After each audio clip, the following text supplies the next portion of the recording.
Esta película retrata de manera perfecta cómo el ejército transforma a personas como esta, un tipo torpe, vulnerable e infantil, en una máquina de eliminar enemigos. Sin embargo, lo que no sabe el instructor es que la mejor máquina que ha hecho creerá que su enemigo es quien le gritó y maltrató. Antes de cometer la atrocidad que estamos a punto de ver, este soldado se encontraba junto a otros 17 hombres afeitándose la cabeza en una barbería, preparándose para iniciar el entrenamiento militar. Luego llegan a una isla donde el sargento Hartman, su instructor, se presenta gritando. Explica las reglas. Solo hablarán cuando se les permita y siempre dirán señor al principio y al final de cada frase. Les advierte que si abandonan serán considerados débiles, pero si sobreviven se convertirán en armas vivientes. Hasta entonces no son más que lo más bajo de la tierra. Hartman continúa con un discurso duro y degradante con la intención de motivarlos. Dice que aunque lo odiarán, cuanto más lo hagan, más aprenderán. Durante su discurso renombra al soldado Brown como soldado Snowball. Luego, un recluta con gafas hace una broma sobre John Wayne, lo que enfurece al sargento. Hartman lo enfrenta de inmediato, exigiendo saber quién hizo el comentario. Cuando el recluta lo admite, Hartman lo apoda soldado Joker. Lo golpea en el estómago y le ordena levantarse sin reír ni llorar. Al preguntarle por qué se unió al cuerpo, Joker responde que para eliminar. Hartman entonces le exige que haga una cara de guerra mientras le grita frente a él. Luego el sargento se dirige a otro recluta y al preguntarle por su altura insinúa que pudo haber hecho trampa para entrar. Al saber que es de Texas, Hartman hace comentarios despectivos y lo apoda soldado cowboy. Finalmente, Hartman confronta a Leonard Lawrence diciendo que es tan feo que parece arte moderno. Lo llama barrigón y le pone el apodo de Gomer Pyle. Cuando Pyle sonríe, Hartman le ordena borrar esa sonrisa. Pyle responde que no puede evitarlo, lo que enfurece aún más al sargento, quien le ordena arrodillarse y ahogarse con sus manos. Pyle obedece, pero se levanta jadeando, claramente afectado. El objetivo del entrenamiento es convertir a los reclutas en soldados duros, obedientes y letales. Para lograrlo, se emplean varias técnicas psicológicas, muchas de las cuales también se aplican en entrenamientos militares reales. Una de las primeras es el rapado de cabello, seguido del cambio de nombres. El cabello no es rapado por simple protocolo, tiene un propósito psicológico claro. Representa un símbolo de identidad y al eliminarlo se transmite el mensaje de que no hay espacio para la individualidad. Todos deben ser iguales, tanto en apariencia como en mentalidad. Este acto simbólico marca el inicio de la transformación, dejar atrás su identidad anterior para integrarse en una unidad. El cambio de nombres refuerza ese mensaje. Nuestro nombre propio es un ancla fundamental de nuestra identidad y al cambiarlo se crea una desconexión con la vida anterior del recluta. Además, los apodos burlones o degradantes que asigna Hartman funcionan como herramientas de control y humillación, recordándoles su posición en la jerarquía. Al día siguiente, en la isla Paris, el grupo comienza los ejercicios de marcha al ritmo de izquierda a derecha. El entrenamiento, descrito como un colegio de 2 meses para falsos héroes y valientes locos, incluye cánticos mientras marchan. Durante uno de los ejercicios, Pyle comete un error y Hartman le da una cachetada. Como castigo, debe caminar con los pantalones abajo y chupándose el pulgar detrás de sus compañeros. Más tarde, el instructor ordena a los reclutas que den nombres femeninos a sus rifles, explicando que ahora están casados con ellos y deben serles fieles. Luego les pide que reciten una oración. Este rifle es mi mejor amigo, es mi vida. Sin mi rifle soy inútil. Sin mí, mi rifle es inútil. Debo disparar mejor que mi enemigo que intenta eliminarme. Debo eliminarlo antes de que él me elimine. A la mañana siguiente, el entrenamiento continúa con cánticos, carreras de obstáculos, combates cuerpo a cuerpo y pruebas de agilidad. Pyle sigue teniendo problemas con su peso y su condición física, lo que lo convierte en el blanco constante de los insultos y comentarios despectivos del sargento. Durante un ejercicio en el lodo, sus compañeros deben cargarlo mientras el sargento los presiona para que terminen lo más rápido posible. La mañana siguiente, el sargento despierta a los reclutas golpeando un bote de basura metálico. Luego interroga a Joker sobre su fe en la Virgen María. Cuando Joker menciona que no cree, Hartman lo abofetea varias veces. A pesar de esto, Joker se mantiene firme en su respuesta, sabiendo que cambiarla solo empeorará la situación. Esto lleva a Hartman a nombrarlo líder de escuadrón y a asignarle la tarea de ser el compañero de litera de Pyle, haciéndolo responsable de él.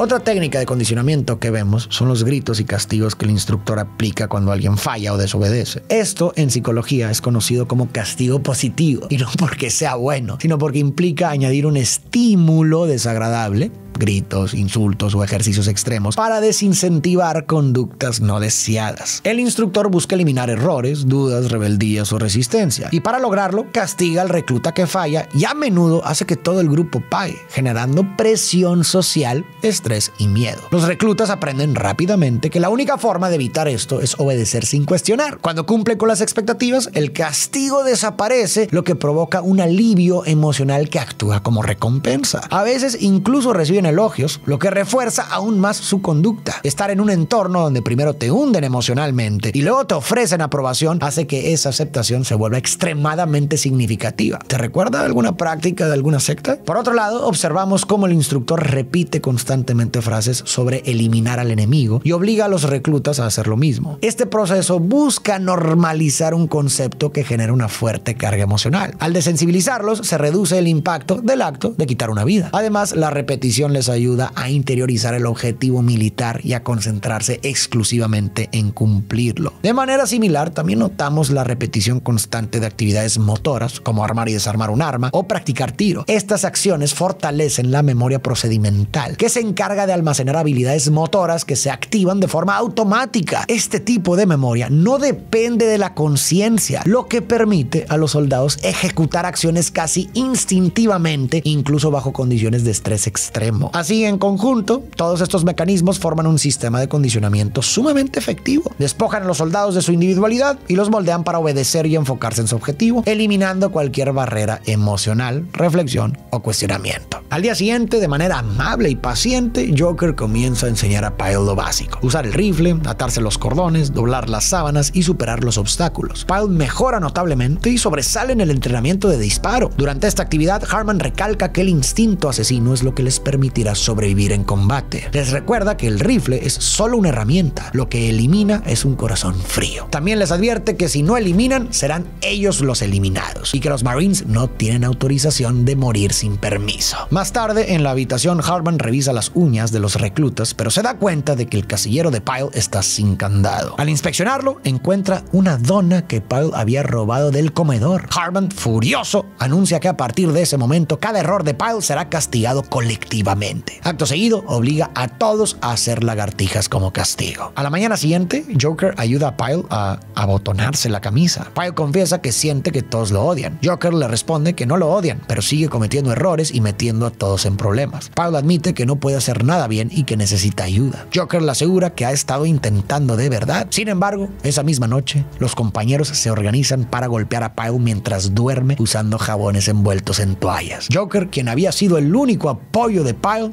duda al principio, pero finalmente participa, golpeándolo brutalmente y repetidamente. A partir de ese momento, durante los entrenamientos, Pyle se muestra distante, ensimismado, como si estuviera en un estado de trance. Más adelante, mientras limpian sus armas, Joker nota que Pyle habla con su rifle, al que llama Charlene. Preocupado, Joker se lo comenta a Cowboy, expresando que no cree que Pyle pueda soportar más. En el siguiente entrenamiento de disparos, Pyle sorprende con su habilidad y recibe elogios del sargento. Durante una evaluación, Joker no responde correctamente y como castigo debe hacer 25 flexiones. Después, Hartman le hace las preguntas a Pyle, quien las responde todas bien, ganándose nuevamente el reconocimiento del instructor. Aunque el campamento pueda parecer cruel y extremo, no debemos olvidar que su objetivo es preparar soldados para la guerra. Muchos ven a Hartman como el villano de la historia, pero hay que ser justos con él. Su país está en guerra y su tarea es formar soldados capaces de ganar. Incluso el director Kubrick comentó lo siguiente: dejando de lado los insultos, todo lo que Hartman dice es cierto. Cuando afirma que un rifle es solo una herramienta y que es un corazón duro lo que elimina, tiene razón. En un mundo que necesita hombres de combate, no se le puede culpar del todo. Quizás se le reproche su falta de sutileza, pero honestamente no creo que el cuerpo de Marines de Estados Unidos busque instructores sutiles. Con la graduación acercándose, los reclutas están a punto de convertirse en Marines. El sargento Hartman los llama uno por uno para asignarles sus puestos. Felicita a Pyle por haber sido asignado a la infantería. Cuando llega el turno de Joker y nota que se inscribió en periodismo militar, Hartman le recuerda que no es una máquina de escribir, sino una máquina de eliminar. La última noche en la isla, antes de la ceremonia, Joker está de guardia. Un sonido de tic-tac llama su atención y lo lleva al baño, donde encuentra a Pyle sentado con su rifle. Pyle lo mira fijamente, intimidándolo. Joker, asustado, le pregunta si las balas son reales. Pyle responde que son balas de chaqueta de acero de 7.62 milímetros. Nervioso, Joker le advierte que si Hartman los encuentra estarán en un mundo de pura mierda. Pyle, con la mirada perdida, dice que ya está en un mundo de mierda y empieza a preparar su rifle mientras recita en voz alta. Esto despierta a los demás reclutas y al sargento. Cuando Hartman entra al baño y enfrenta a Pyle, le ordena que baje el arma, pero Pyle lo apunta y le dispara, y luego se borra a sí mismo.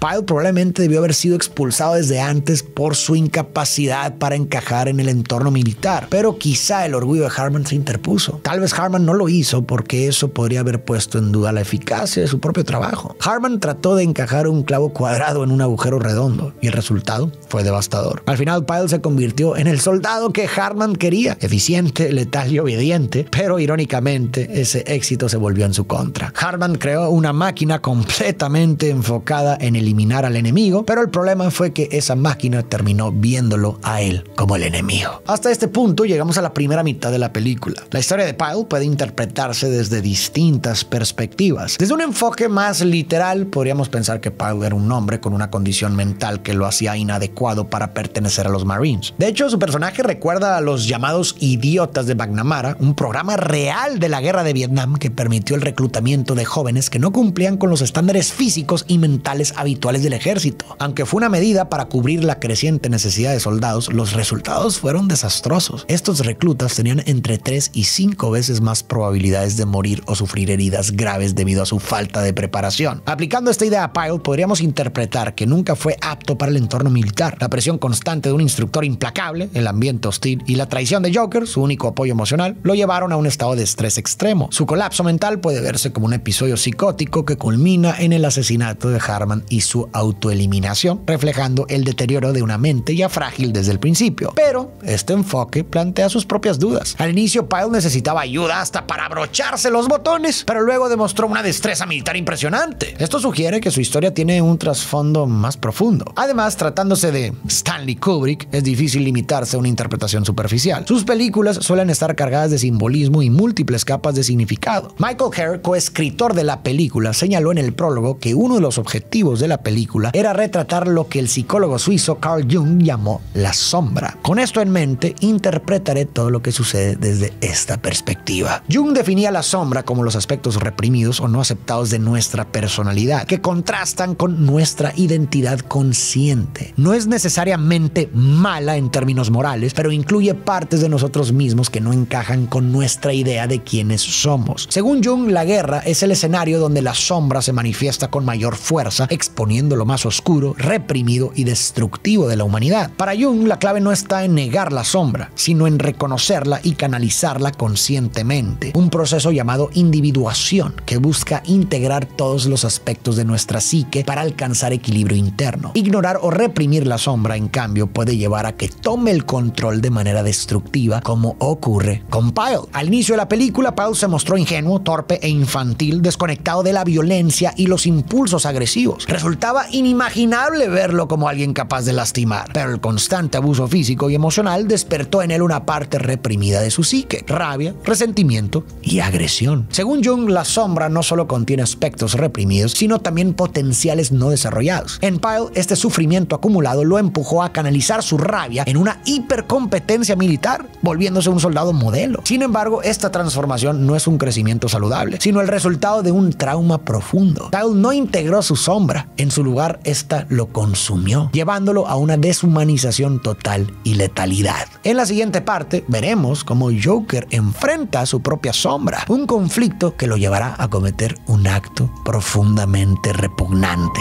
Poco después, muchos Marines son enviados a Vietnam, incluido Joker, quien trabaja como corresponsal de guerra. Mientras habla con una chica, su compañero Rafterman le toma fotos, pero un niño aparece y le roba la cámara. De vuelta en la base del cuerpo de Marines en Da Nang, Rafterman se queja de que están ahí para ayudar a la gente, pero ellos los tratan mal. Además, dice estar harto de tomar fotos y quiere estar en el frente, disparando. En una reunión del equipo de periodismo militar, Joker menciona un rumor sobre la cancelación del cese al fuego durante el Año Nuevo Tet. Sin embargo, el teniente Lockhart descarta la idea, asegurando que no sucederá nada. Lockhart luego revisa los titulares de los reportajes. Al autor del encabezado "Marines reconstruyen aldea", le explica que si los Marines mueven a una aldea, las personas son evacuadas, pero si llegan para ser trasladados, son refugiados. desahuciados. También informa sobre una nueva directiva. Deben sustituir el término búsqueda y destrucción por barrer y limpiar. Luego Lockhart revisa el reportaje de combate de Joker y le pregunta por qué no mencionó muertos. Dice que los soldados debieron haber eliminado a alguien, pero Joker responde que no vio ninguno. Lockhart le ordena reescribir el artículo con un final más feliz, asegurándose de incluir un muerto. Joker, con sarcasmo, responde que podría agregar la muerte de un general. Lockhart le recuerda que la guerra no es popular y su trabajo es reportar noticias que los periodistas anti-intervencionistas ignoran. Joker sugiere que tal vez Lockhart debería unirse a alguna operación para buscar rastros de sangre y huellas, pero el teniente responde que ya lo hizo y no le gustó, además de que sus responsabilidades actuales lo mantienen en la base. Lo que acabamos de ver en esta reunión expone algo que no solo ocurrió durante la guerra de Vietnam, sino que sigue siendo una constante en muchos conflictos: la manipulación de la información para fines políticos. Durante Vietnam, mientras la guerra se volvía impopular, la prensa, influenciada por el gobierno y los militares, distorsionaba los hechos, exagerando victorias, minimizando derrotas y presentando la violencia como necesaria o heroica. La narrativa se ajustaba para servir a intereses políticos, ocultando la brutal realidad que vivían los soldados en el frente. Que esto nos sirva como recordatorio: no debemos dejarnos manipular. Las historias oficiales sobre guerras o eventos controvertidos a menudo están diseñadas para servir intereses políticos, más que para mostrar la verdad completa. Durante la víspera del Año Nuevo Tet, los soldados bromean en la tienda. Joker comenta que desea regresar a la acción, pero Payback se burla, diciendo que nunca ha estado realmente en el campo de batalla porque no tiene la mirada. De repente, el campamento es sorprendido por un ataque enemigo. De inmediato, los soldados reaccionan tomando posiciones para defenderse y contraatacar. Joker admite que no se siente listo para esto. Los estadounidenses continúan disparando hasta que, de repente, el enemigo grita un alto al fuego. Más tarde, el teniente Lockhart informa al grupo que el enemigo aprovechó el cese al fuego de Tet para lanzar una ofensiva en todo Vietnam. Aunque su grupo logró resistir bien, parece que la situación es mucho peor en otras áreas. Joker hace una broma y Lockhart, en respuesta, lo asigna a Phu Bay. Rafterman aprovecha para pedir permiso para acompañarlo y este le es concedido. En el helicóptero, el soldado que los acompaña dispara a sangre fría contra granjeros vietnamitas inocentes, tanto hombres como mujeres. Joker se muestra visiblemente incómodo. Cuando se entera de que el Marine ha eliminado a mujeres y niños, no puede comprender cómo fue capaz de hacerlo. Al aterrizar, Joker se coloca un casco con la frase "nacido para eliminar". Se dirigen al encuentro de Mr. Touchdown, comandante del pelotón de Cowboy. El comandante les explica que el enemigo tiene todo bajo control, pero que siguen sufriendo bajas. Más tarde, el comandante los lleva a un área llena de cadáveres cubiertos de cal para su reportaje. Joker confirma con el teniente que el conteo oficial de muertos es 20. Sin embargo, un coronel interrumpe, señalando la contradicción entre el botón de Joker, un símbolo de paz, y su casco con la frase "nacido para eliminar". Joker le responde que cree que quería expresar algo sobre la dualidad del hombre, de la que habla Jung. El comandante le pide reafirmar su compromiso con el país y obedecer las órdenes como si fueran la palabra de Dios. Joker es quizás el personaje que mejor representa la dualidad humana que explora la película. A lo largo de la historia podemos apreciar que Joker enfrenta dos fuerzas opuestas: su lado pacifista y su impulso hacia la violencia. Desde el campamento ya se notan señales de esta dualidad. Joker fue amable y paciente al enseñar a Pyle, pero su sombra emergió cuando participó en la paliza, revelando una capacidad para la violencia que parecía oculta. Esta contradicción se ha intensificado en Vietnam. Alardea querer acción, pero eligió el periodismo militar, que lo mantiene lejos del frente. Más tarde, cuando se enfrentó al combate real, admitió que no se sentía preparado. El contraste entre el emblema de paz en su pecho y las palabras "nacido para matar" en su casco es quizás el símbolo más claro de su contradicción interna. Mientras muchos de los soldados en Vietnam parecen haber sucumbido por completo a su sombra, deshumanizándose en el proceso, Joker parece mantenerse desconectado de la suya, aunque esta permanece latente y se manifiesta inesperadamente en ciertos momentos. Su momento decisivo llegará más adelante. Después buscan al soldado Cowboy y lo encuentran con el escuadrón Lost Hog. Cowboy y Joker se abrazan felices. Cowboy lo presenta con los demás y Animal Mother lo aborda con hostilidad, pero 8-Ball asegura que, bajo fuego, es una excelente persona. Rafterman toma fotos mientras Crazy Earl muestra el cadáver de un soldado vietnamita, burlándose al llamarlo el invitado de honor de su propia fiesta de cumpleaños. En el campo, los soldados, armados hasta los dientes, avanzan lentamente en busca del enemigo, pero son atacados por sorpresa, causando la caída de su teniente. Puede resultar desconcertante ver a los soldados burlarse de un cadáver o de la muerte, muerte misma, pero esta reacción no necesariamente refleja indiferencia. La película muestra algo que rara vez se ve en las películas de guerra, cómo el humor se convierte en una defensa psicológica frente al miedo, la culpa y el trauma de la guerra. Reírse de lo horrible les permite reprimir emociones devastadoras mientras enfrentan la pérdida de amigos, muertes atroces y su propio papel como instrumentos de destrucción. Es su manera de evitar que el peso del sufrimiento los consuma por completo. A pesar de todo, el escuadrón Lost Hawk decide seguir adelante. De repente reciben disparos desde un edificio, responden con ráfagas de balas hasta que, de pronto, todo queda en silencio. Posteriormente, los Marines llegan y toman la zona, bombardeándola de nuevo mientras un camarógrafo filma sus movimientos. 2 Marines pierden la vida en el enfrentamiento, así que el escuadrón forma un círculo y cada uno ofrece unas palabras en su memoria. Es evidente que los horrores de la guerra están afectando sus mentes. Mientras tanto, el camarógrafo entrevista a los soldados sobre sus experiencias en la guerra. Luego, un soldado vietnamita aliado lleva una prosti al grupo. Entre risas y bromas, 8-Ball es el primero en tomar la iniciativa, pero Animal Mother interviene, se lleva a la chica y comenta que no tardará porque piensa saltarse los preliminares. Más tarde, mientras inspeccionan el área, Joker menciona que Inteligencia reportó que el enemigo se retiró durante la noche hacia posiciones al otro lado del río Perfume. Por ello, el escuadrón recibe la orden de verificar el informe. De repente, un disparo alcanza a un soldado del escuadrón, dejándolo gravemente herido. Intentan reanimarlo sin éxito. Cowboy informa la muerte por radio y recibe órdenes de tomar el mando y continuar con la misión. El escuadrón sigue adelante con la patrulla. En un momento, el soldado 8-Ball revisa el mapa y le dice a Cowboy que parece que tomaron el camino equivocado, sugiriendo cambiar de rumbo. Cowboy está de acuerdo y envía a 8-Ball a explorar. Sin embargo, un francotirador le dispara hiriéndolo en la pierna. El escuadrón comienza a disparar desesperadamente, pero al no ubicar al francotirador deciden detenerse para ahorrar municiones. Entonces 8-Ball recibe otro disparo, lo que provoca que Hannibal reaccione disparando hacia un edificio cercano. Cowboy solicita apoyo de tanques por radio, pero mientras esperan, 8-Ball es alcanzado nuevamente. La situación se vuelve insostenible y un soldado, Doc J, decide salir a rescatar a 8-Ball. Los demás lo cubren mientras intenta regresar con el herido, pero Doc J también es alcanzado por un disparo. Cowboy llama por radio para preguntar por los tanques, pero le informan que no han tenido éxito. Decide dar la orden de abandonar el lugar, pero Hannibal no está de acuerdo. Argumenta que no pueden dejar atrás a Doc J y 8-Ball, ya que solo hay un francotirador. Hannibal corre hacia ellos, pero al llegar encuentra que ambos ya están muertos. Otro personaje que refleja una clara contradicción es Animal Mother, cuyo nombre resume su dualidad. Animal lo presenta como alguien guiado por instintos básicos, violencia, agresión y pulsiones carnales. Pero en el campo de batalla, Mother cobra sentido cuando arriesga su vida para salvar a sus compañeros. Además, este acto de Animal refleja una realidad que muchos veteranos de guerra mencionan. En la guerra, lo que a menudo impulsa a luchar no es la patria ni la ideología, sino los amigos. Las amistades que surgen en medio del sufrimiento y el peligro crean lazos más fuertes que el acero. El gesto de Animal puede verse como el acto de un hombre que pelea por sus amigos en un entorno donde, con demasiada frecuencia, los verdaderos amigos mueren. Animal convence a Cowboy de que avance con el escuadrón para apoyarlo. A regañadientes, Cowboy accede y el grupo se mueve hasta donde está Animal. En esa posición, Cowboy intenta comunicarse por radio, pero el francotirador lo localiza y lo abate al instante. Intentan moverlo a un lugar seguro, pero Cowboy